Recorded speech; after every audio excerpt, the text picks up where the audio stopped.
Hi friends, నా పేరు శ్రీనివాస్. మాది న్యూ లైఫ్ ఫౌండేషన్ అనాథాశ్రమం. ఈరోజు వీడియో చాలామందికి ఉపయోగపడేదే. నేను ఫేస్ చేసిన ప్రాబ్లం కొంతమంది అయినా పడకూడదని ఈ వీడియో చేస్తున్నాను.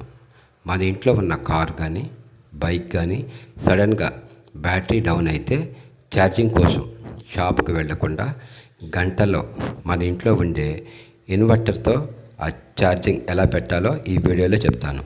నచ్చితే చిన్న లైక్ ఇవ్వండి. ఇక వీడియోలోకి వెళదాం. ముందుగా 2 వైర్లు తీసుకోండి.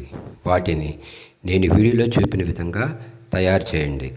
బ్యాటరీ ఉండే 2 పోల్స్, ఒకటి మైనస్ ఒకటి ప్లస్ గుర్తులను గమనించి వైర్స్ను నేను వీడియోలో చూపిన విధంగా చుట్టండి. తర్వాత ఆ వైర్స్ ఇన్వర్టర్ బ్యాటరీకి ఉండే ప్లస్ మరియు మైనస్లను గమనించి ప్లస్కు ప్లస్ మైనస్కు మైనస్ కలపండి. ఇవి కలిపే ముందు ఇన్వర్టర్కి వచ్చే పవర్ కనెక్షన్స్ మొత్తం తీసివేయండి. ఆ తర్వాతనే కలపండి, మర్చిపోవద్దు. వైర్స్ కలిపిన తర్వాత మళ్ళీ ఇన్వర్టర్ పవర్ కనెక్షన్ మళ్ళీ ఇవ్వండి. ఇన్వర్టర్ బటన్ కూడా ఆన్ చేయండి. ఇక ఇన్వర్టర్ బ్యాటరీతో పాటు మనం కలిపిన కార్ లేక బైక్ బ్యాటరీ ఛార్జింగ్ మొదలవుతుంది.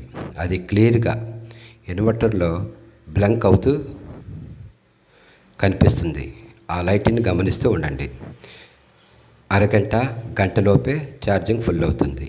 ఆ విషయం ఇన్వర్టర్ లైట్ స్టబుల్గా వెలుగుతూ కనిపిస్తుంది. ఆ విషయం గమనించిన తర్వాత మళ్ళీ ఇన్వర్టర్ పవర్ ఆఫ్ చేసి మీరు కలిపిన వైర్స్ జాగ్రత్తగా రిమూవ్ చేయండి. ఆ తర్వాత ఇన్వర్టర్కు పవర్ సప్లై ఇవ్వండి. ఇక మీ బ్యాటరీ ఫుల్ ఛార్జింగ్ రెడీ. నచ్చితే చిన్న లైక్ ఇవ్వండి, మర్చిపోవద్దు.